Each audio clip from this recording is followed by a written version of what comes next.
Coucou mes foodies, j'espère que vous allez bien. Alors aujourd'hui je vous poste une recette sucrée des biscuits aux amandes citronnées. C'est une recette que vous pouvez faire avec les enfants. Alors pour 30 biscuits, il vous faut de la poudre d'amande, du beurre fondu, un sachet de sucre vanillé, un œuf, du sucre en poudre et de la farine et un peu de citron, du jus de citron. Ou vous pouvez ajouter des zestes de citron si vous aimez ça. Alors dans un saladier, versez le beurre fondu, le sucre en poudre. Vous mélangez à l'aide d'un fouet.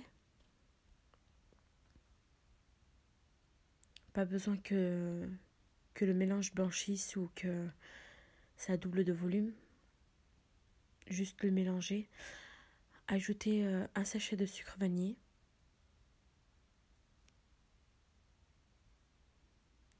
Mélangez encore une fois à l'aide d'un fouet.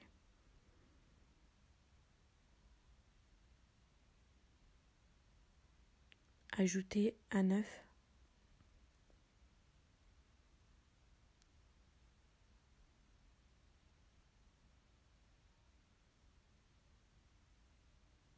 Et mélangez avec un fouet.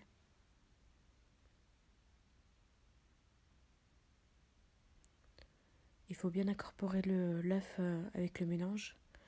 Versez la poudre d'amande et la farine.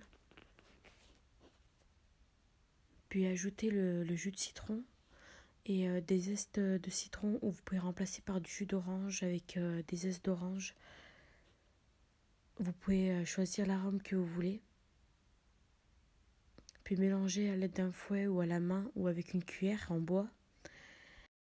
Continuez à mélanger jusqu'à former une boule.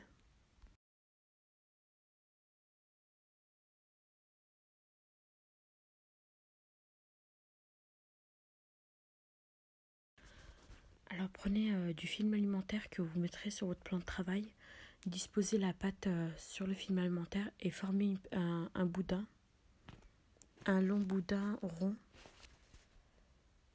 Alors vous pouvez décider de la taille du biscuit, soit en faisant un long boudin ou en faisant un tout petit. Refermez le boudin avec le film alimentaire. Refermez-le bien comme il faut.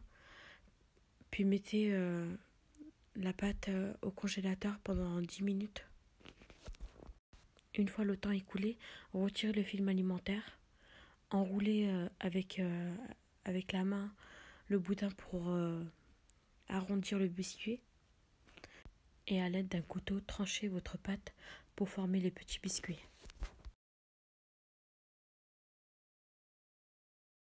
Disposez les petits biscuits sur une plaque chemisée de papier cuisson. Une fois que tous vos biscuits sont prêts, à l'aide d'une fourchette, faites des empreintes sur chaque biscuit ou laissez-les tels qu'ils sont. Enfournez à 180 degrés pendant 18 à 20 minutes, puis saupoudrez de sucre glace sur le dessus. Voilà le résultat, j'espère que cette recette vous a plu. C'est vraiment une recette à faire avec les enfants ou même seul pour un goûter. N'hésitez pas à cliquer sur j'aime, à partager cette vidéo et surtout à vous abonner à ma chaîne YouTube. Et j'espère vous retrouver à très vite dans une prochaine vidéo.